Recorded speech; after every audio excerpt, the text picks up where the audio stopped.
his two strongest games back-to-back. Is he just more confident now than he was earlier in the season? It seems to be that way. Just listening to him talk, he just feels he's, and it's natural just that he just has more confidence putting that foot in the ground and making sharper cuts and making those sudden cuts. I think sometimes those are cuts that those guys don't even think about. And maybe, I don't know this, but maybe he was thinking about them before. And but he seems to be more comfortable in making those sharper and better cuts and running harder.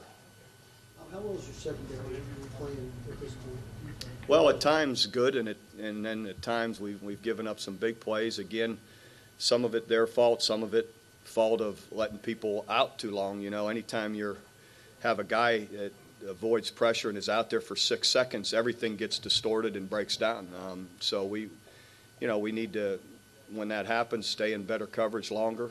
We need to not let them out. So a little bit of it's both together. But they've had some really good plays. We've had a few big plays that I think we need to be better at. Just our positioning at times and finishing a play, not missing a tackle, keeping leverage, like the quick screen that they got let out. We need to be outside in on the football and keep it inside, and we limit it to 15, 20 yards as opposed to 70-something. So in those cases, we need to be better. Well, there's a lot of talk about the problems on defense being in our part not tackling well. Do you follow that? To some degree. I mean, that happens. We had the last two games, we've had a few,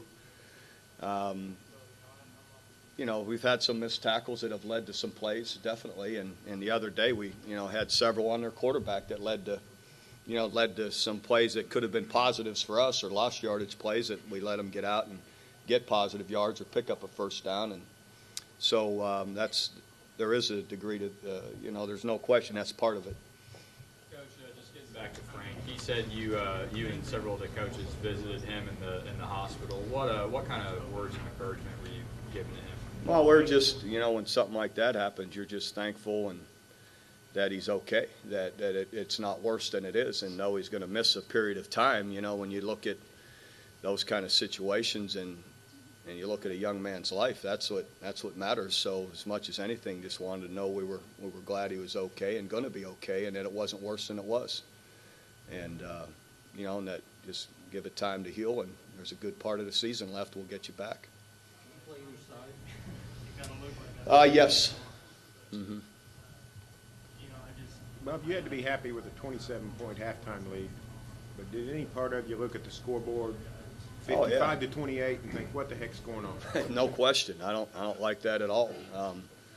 Absolutely. And as I said, regardless, of how fast we're scoring, that part of it's all positive. But there's still a couple of possessions I just felt defensively we could have been better, and I could have lived with probably without a couple of plays, and that's what you can't give up. You've got to be better in those couple of plays that hurt you and change it.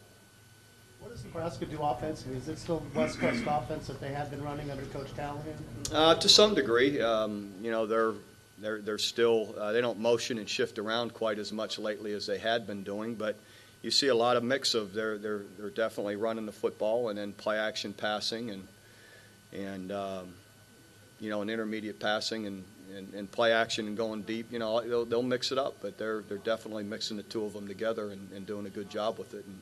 And their quarterback, Gans, is doing an excellent job. And he gets kind of lost in the shuffle. He's really a talented guy. Oh, yeah, he's a good quarterback. And again, it's a broken record. We say that every week, everyone you face. And he does a great job for them and being efficient and running their offense. Defensively, are they similar to what you do here? To some degree, sure. There's some similarities, but overall. Coach, it's a small world, I guess, when you and Bo can grow up in Youngstown and you're the Oklahoma coach and he's the president. We were chuckling about that at our high school. We have a play bocce ball, a fundraiser. Only in Youngstown can you get 400 people at a bocce fundraiser.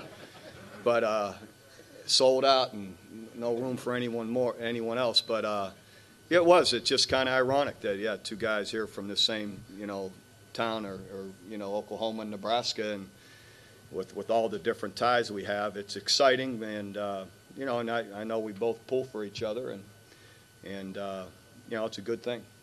Are you getting tired of having so many coaches you've coached with in the conference? Because you say, I like to pull for my guys, but you're pulling for people in your own conference all the time. Yeah, I don't pull for Leach as much as I do those other guys, being that they're in the South. But Mike could appreciate my candor, but I do, because they're all good guys, and you're happy for them, and in the end, you kind of look at it. You just got to do your job and best you can, and then when you have to play each other, I don't think any of us ever look at it as personal. It's you do your job in such a routine that it doesn't matter who's on the other side. You just focus on what you have to do to try and win.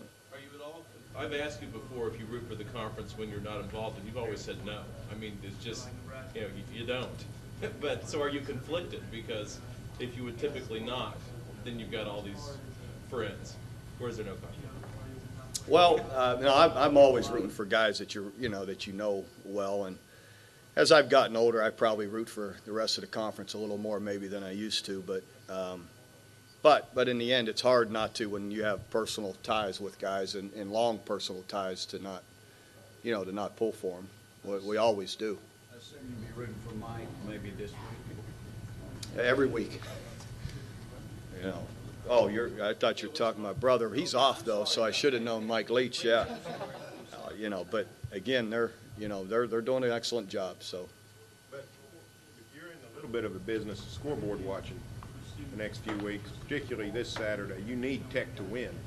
Is that a strange feeling to know that you got to take care of business, but you need some help? well, it's strange to some degree, but we've had it before. We haven't been undefeated every year here at this point in the season. So. What Texas doing remind you of what you did in 2000? You had that great October run, and they've done the same now. 3 straight big. Yeah, I guess, but there were such different points of our, we were just taking over a program that wasn't doing so hot for quite a while, and Mac's done a great job, of course, for 11 years now. So, it's to that degree, I don't know that that it's different, or to that degree, it's quite a bit different, but.